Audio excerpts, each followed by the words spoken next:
ನೀವು ನಮ್ಮ ಕಾರ್ಯಕ್ರಮಕ್ಕೆ ಆಗಮಿಸಿರೋದು ನಮಗೆ ನಿಜವಾಗ್ಲೂ ತುಂಬಾನೇ ಖುಷಿಯನ್ನ ಉಂಟು ಮಾಡಿದೆ. ಇವತ್ತು AYUSH TV national health awards ಅನ್ನೋ ಈವೆಂಟ್ ನ ಆರ್ಗನೈಸ್ ಮಾಡಿದೆ. ಇದ್ರ ಬಗ್ಗೆ ಏನು ಹೇಳೋದಕ್ಕೆ ಇಷ್ಟಪಡ್ತೀರಾ? ತುಂಬ ಖುಷಿಯಾಗಿದೆ.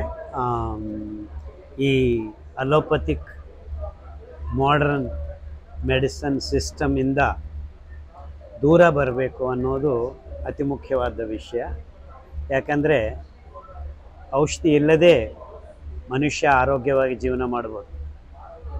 ಅದಕ್ಕೆ ಮೂಲಭೂತವಾದದ್ದು ಆಹಾರ. ನಿಮ್ಮ ಆಹಾರ ಸರಿ ಇದ್ದರೆ ಯಾವ ಔಷಧಿ ಬೇಕಾಗಿಲ್ಲ.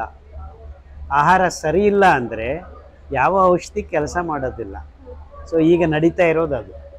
ಸೊ ಆಹಾರದಿಂದ ಮತ್ತು ನಿಮ್ಮ ಜೀವನ ಚಟುವಟಿಕೆಗಳಿಂದ ನೀವು ಆರೋಗ್ಯವನ್ನು ಪಡ್ಕೋಬೋದು ಅಂತ ಒಂದು ಸಂದೇಶವನ್ನು ಇವತ್ತು ಆಯುಷ್ ಟಿ ವಿ ಅವರು ಸಾರೋದಕ್ಕೆ ಮುಂದಕ್ಕೆ ಬರ್ತಾ ಇರೋದು ತುಂಬ ಖುಷಿಯಾದ ವಿಷಯ.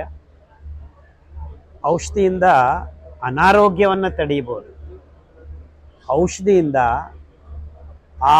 ಆರೋಗ್ಯವನ್ನು ಪಡೆಯೋಕ್ಕಾಗೋದಿಲ್ಲ. ಸೊ ಆರೋಗ್ಯ ಆಹಾರದಿಂದ ಪಡೆಯುತ್ತೆ. ಸರ್, ನೀವು ಮಿಲಿಟ್ ಮ್ಯಾನ್ ಆಫ್ ಇಂಡಿಯಾ ಅಂತಾನೆ ಪ್ರಸಿದ್ಧಿ ಹೊಂದಿದ್ದೀರಾ. ಮಿಲಿಟ್ಸ್ನ ಬಳಸಿ ಹೆಲ್ದಿ ಡಯಟ್ ಮಾಡಬೇಕು ಅಂದ್ಕೊಂಡಿರೋರಿಗೆ ಏನಾದರೂ ಟಿಪ್ಸ್ ಕೊಡ್ತೀನಿ ಅಂದರೆ ಏನು ಹೇಳೋದಕ್ಕೆ ಇಷ್ಟಪಡ್ತೀರಾ? ಮೊದಲನೇ ಟಿಪ್ಪು, ಅಕ್ಕಿ, ಗೋಧಿ, ಹಾಲು, ಸಕ್ಕರೆ ದೂರ ಇರಬೇಕು. ಅದರಿಂದ ಅನಾರೋಗ್ಯ.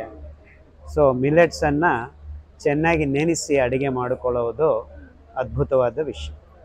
Thank you sir. ತಮ್ಮ ಅಮೂಲ್ಯವಾದ ಮಾತುಗಳಿಗಾಗಿ ತುಂಬ ಹೃದಯದ ಧನ್ಯವಾದಗಳು ಸರ್.